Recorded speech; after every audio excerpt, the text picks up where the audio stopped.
कि ये जो अजित पवार है देश का सबसे भ्रष्टाचारी है। 70,000 करोड़ के सवाल के लिए जनता के मुद्दे हमारे लिए सर्वोपरि है। उनके लिए मोदी से बिहार के उप मुख्यमंत्री हों या उनके पार्टी के प्रवक्ता हों, सिर्फ और सिर्फ अनर्गल दिया तेजस्वी जी रोजगार दे रहे थे, हम नौकरी दे रहे थे।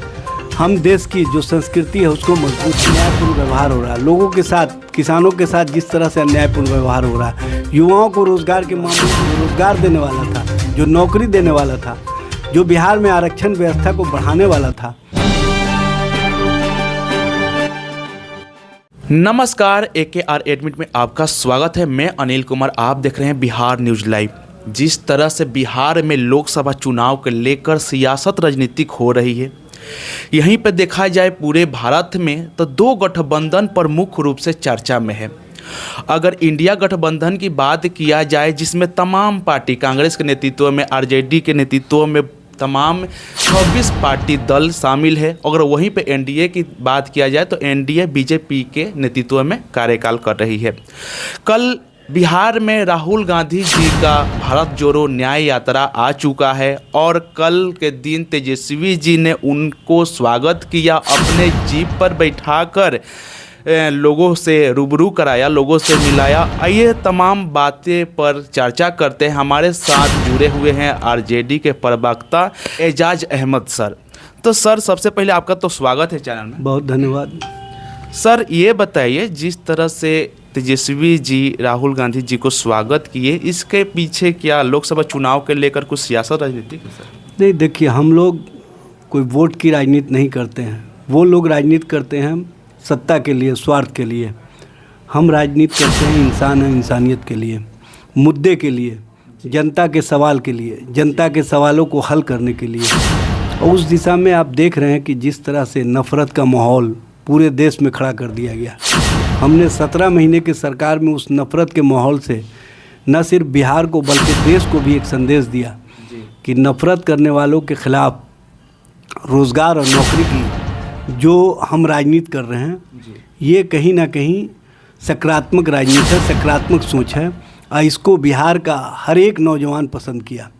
आप देखें कि जिस तरह से इन लोगों ने अपने सत्ता के लिए, स्वार्थ के लिए समझौता किया और भारतीय जनता पार्टी के साथ जिस दिन से नीतीश जी गए हैं उसके बाद से तेजस्वी प्रसाद यादव के प्रति जो युवाओं का, जो आम लोगों का, जो हर वर्ग से आवाज़ आ रही है कि जो काम करने वाला था, जो रोज़गार देने वाला था, जो नौकरी देने वाला था, जो बिहार में आरक्षण व्यवस्था को बढ़ाने वाला था, उसकी सरकार को इसलिए समाप्त कर दिया गया क्योंकि इन लोगों को नफ़रत फैलाना है, इन लोगों को मोहब्बत से कोई मतलब नहीं है। और आप देख रहे हैं कि राहुल गांधी जी देश स्तर पर जिस तरह से लोगों के साथ अन्यायपूर्ण व्यवहार हो रहा है, लोगों के साथ, किसानों के साथ जिस तरह से अन्यायपूर्ण व्यवहार हो रहा है, युवाओं को रोज़गार के मामले में छल की राजनीति की जा रही है, जुमलेबाजी की जा रही है, उन सब मामलों से न्याय दिलाने के लिए भारत जोड़ो न्याय यात्रा, जो नफ़रत वाले हैं, जो कहीं ना कहीं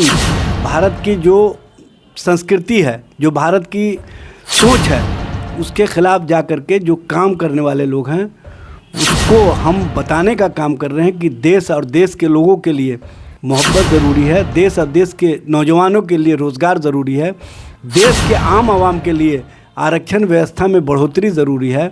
और जो हमने काम किया उसके कारण न सिर्फ बिहार बल्कि देश स्तर पर इस काम को नया आयाम मिला और लोग अब रोज़गार की बात करने लगे हैं।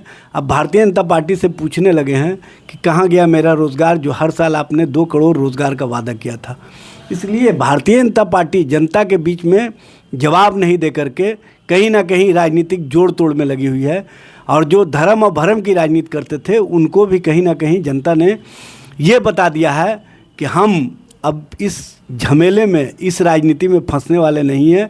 हम तो रोज़गार चाहते हैं, हम तो मोहब्बत चाहते हैं, हम तो भारत की जो मजबूत संस्कृति है उसको बनाए रखना चाहते हैं और उस दिशा में लोग हमारे साथ जुड़ते चले आ रहे हैं। सर, जिस तरह से राहुल गांधी जी भारत जोड़ो न्याय यात्रा पर निकले, अभी बिहार में फिलहाल उनका यात्रा चल रहा है।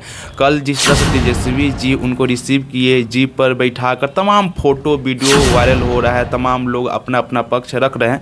एपी के प्रवक्ता की तरफ से बयान आ रहा है कि ये दोनों राजकुमार कहीं ना कहीं देश को न्याय यात्रा नहीं, अन्याय यात्रा निकालने की बात किया जा रहा है सर। इस पर अच्छा, ये बताइए, राहुल गांधी जी या तेजस्वी जी जहाँ भी जा रहे हैं क्या बात कर रहे हैं कि हम रोज़गार दे रहे थे, हम नौकरी दे रहे थे, हम देश की जो संस्कृति है उसको मजबूत बना रहे थे।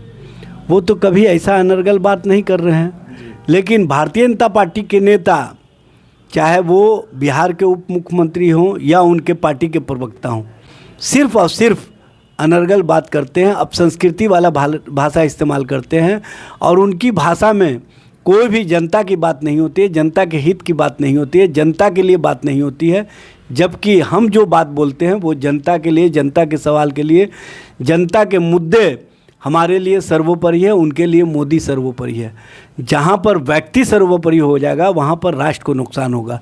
इसलिए राष्ट्र की राजनीति को मजबूत करने के लिए हमको मुद्दों के साथ खड़ा होना होगा और मुद्दा है जनता और जनता के सवाल को हल करना। जिस तरह से एक बयानबाजी लगातार कर रहे हैं बीजेपी के प्रवक्ता कि भ्रष्टाचार के राजकुमार दोनों निकले हैं भारत न्याय यात्रा पर, इस पे क्या कहिएगा सर? देखिए, सबसे पहले तो उनको ये बात का जवाब देना चाहिए कि जिसके संबंध में भारत के प्रधानमंत्री ने कहा था सार्वजनिक सभा में कि ये जो अजित पवार है देश का सबसे भ्रष्टाचारी है, 70,000 करोड़ के घोटाले का आरोपी है, उसको आप 5 दिन बाद महाराष्ट्र का डिप्टी सीएम किन कारणों से बनाए, ये तो स्पष्ट कर दीजिए। और आपने अपने वॉशिंग मशीन में ले जाकर के उस भ्रष्टाचारी को शिष्टाचारी और सदाचारी बना करके कौन सा नज़ीर प्रस्तुत किया है। और आपके यहाँ तो एक श्रृंखला है, हेमंत विश्व शर्मा, शुभेंदु अधिकारी, नारायण राणे, प्रफुल्ल पटेल, ना जाने कितने लोग, हसन मुशर्रफ, आपको छगन भुजबल, ये सब लोग भ्रष्टाचार के श्रृंखला के कारक हैं। और जो आपके वॉशिंग मशीन में जाते ही ये सब भ्रष्टाचारी सदाचारी हो जाते हैं। कौन सा टेक्निक है ये देश की जनता जानना चाहती है। देश की जनता ये भी समझ रही है कि आप एजेंसियों का इस्तेमाल किस तरह से कर रहे हैं।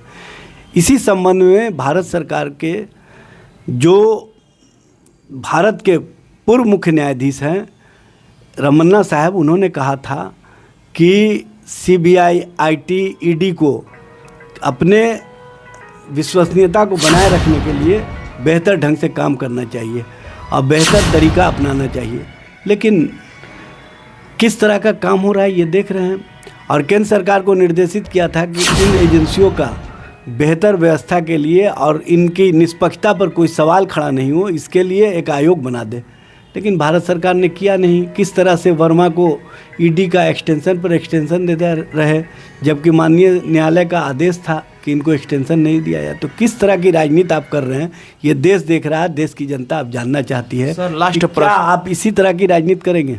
सर, लास्ट प्रश्न ये रहा कि जो लोकसभा चुनाव को लेकर इंडिया गठबंधन के क्या नीति आएगी सर, क्या इसका राजनीतिक नीति? देखिए, इंडिया गठबंधन मोदी बनाम मुद्दों के आधार पर चुनाव में जाएगी।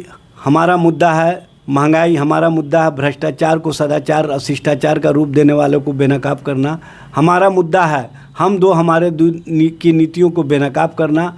जिस तरह से गरीब और गरीब होते जा रहे हैं, जिस तरह से महिलाओं पर अत्याचार करने वाले इनकी पार्टी में संरक्षित होते हैं, इनकी पार्टी उनको बचाने का काम करती है, उसको बेनकाब करना। और सबसे बड़ी बात यह है कि युवाओं को रोज़गार देने की जगह आप नफ़रत जो परोस रहे हैं उसको जनता के बीच में ले जा कर के बताना कि ये 10 करोड़ रोज़गार देने वाली जो बात किए थे, ये आज इनकी स्थिति ये हो गई है कि ये कहाँ गया रोज़गार, ये बताने का काम नहीं कर रहे हैं। इसलिए भारतीय जनता पार्टी की नीतियों और जो लोकतांत्रिक अधिकारों को कुचलने का काम किया जा रहा है उसके खिलाफ हम जनमत खड़ा किए हुए हैं। और जनता के बीच से जो परिवर्तन की आवाज़ आ रही है वो दिख रहा है, परिवर्तन की बयार बह रही है। आने वाला 2024 के लोकसभा चुनाव में जो 2014 वाले हैं वो 2024 में नज़र नहीं आएंगे। तमाम मुद्दों पर बात हुई, एजाज अहमद सर ने तमाम बातें बताई। आपकी इस पे क्या राय है कमेंट बॉक्स में ज़रूर बताइएगा। मिलते हैं नेक्स्ट अपडेट के साथ। नमस्कार।